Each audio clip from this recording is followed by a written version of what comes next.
Welcome to Free Media. I'm Robby Soave. And I'm Amber Duke. President Trump praised his newly imposed tariffs on imports from Mexico, Canada, and China during his address to Congress on Tuesday. Let's watch. Tariffs are about making America rich again and making America great again, and it's happening, and it will happen rather quickly. There'll be a little disturbance, but we're okay with that. It won't be much. No, you're not. Oh. Now, not everyone is enthusiastic about this. The tariffs sparked swift retaliation from Mexico, Canada, and China, rattling the markets and fueling fears of inflation and economic chaos. So this is the issue at which I am most critical of Trump. Using the tariffs, and I understand using them as like a diplomatic leverage is a little bit different than saying the tariffs are good in and of themselves, which some on the more nationalist populist right believe that's how we're going to build industry here, and I really disagree with that strategy.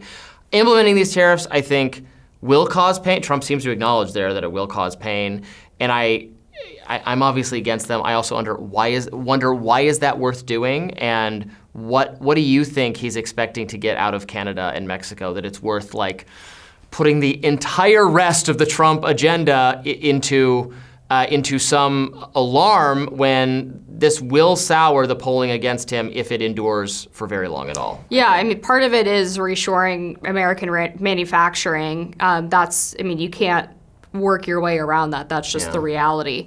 But I think on the China question specifically, we interviewed Peter Navarro, who's Trump's special trade advisor, last week. And he actually made a more free market case on this, which is that they're not advocating that everything that's made in China suddenly comes back to the United States, but they would like the market to be able to decide where that industry goes to places that are more friendly to the U.S. and its values, are not using things like slave labor, are not actively spying on Americans, or using the markets as a way of leveraging themselves against American power. And so that, I think, is fairly reasonable when China is our biggest geopolitical adversary and yet controls a huge part of our economic markets.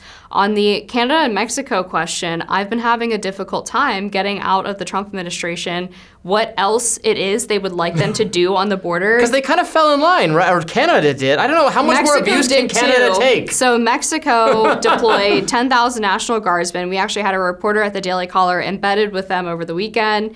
Seems like things are working. Border crossings are down to like 8,000 a month, which is the lowest level since 2000. So I would like some specifics on what else they would like Mexico and Canada to do.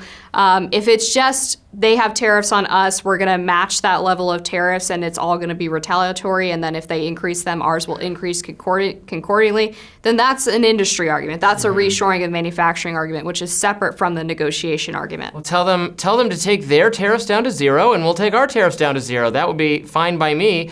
And also then some exceptions were announced just recently, and this is all happening. This is very fluid.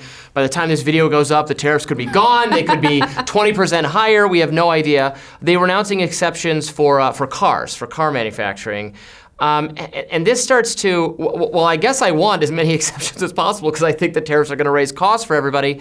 Then it starts to get into, this is kind of lefty progressive preferred industry stuff, where then again you have some bureaucrats saying, well, yours is important, and we don't want to hurt you too much, so you can have an exception, but not you. And then we know that ends up being, well, who's the more politically connected one, especially at this time where Trump is, I think in a healthy way, taking on more tech people as his advisors and trying to find ways to make those industries more successful in America. I want to do that by getting rid of regulation, by having business-friendly environment, not in a, well, I have a personal relationship with the head of this industry or this firm, so or they're going to get the union to back Republicans in the midterms. Exactly. Sure. We don't want, then that will validate criticisms of corruption. Yeah. One of the things that I learned from this Peter Navarro interview that I thought was really interesting, because I didn't know about this particular tariff, as it's called, from Canada, but they have what's called essentially a digital services tax. And anyone who uses a U.S. social media firm to make money in Canada,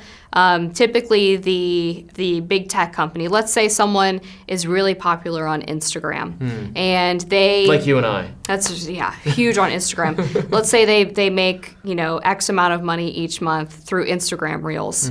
Instagram obviously gets a cut of that profit, but Canada actually taxes Instagram on that profit because the creator is based in Canada, which I don't like that. I don't want Canada taking U.S. money and collecting taxes from our companies. It's effectively a tariff. We need an influencer visa, so all the influencers can come all to the the Canada U.S. influencers can come. Make content in the good old U.S. of A. Well, we'll see what happens with this, but I really hope whatever negotiations need to take place to just lower these boundaries on both sides. I and just have want prices fair be trade. I want fair trade. That's Yeah. what I'm for.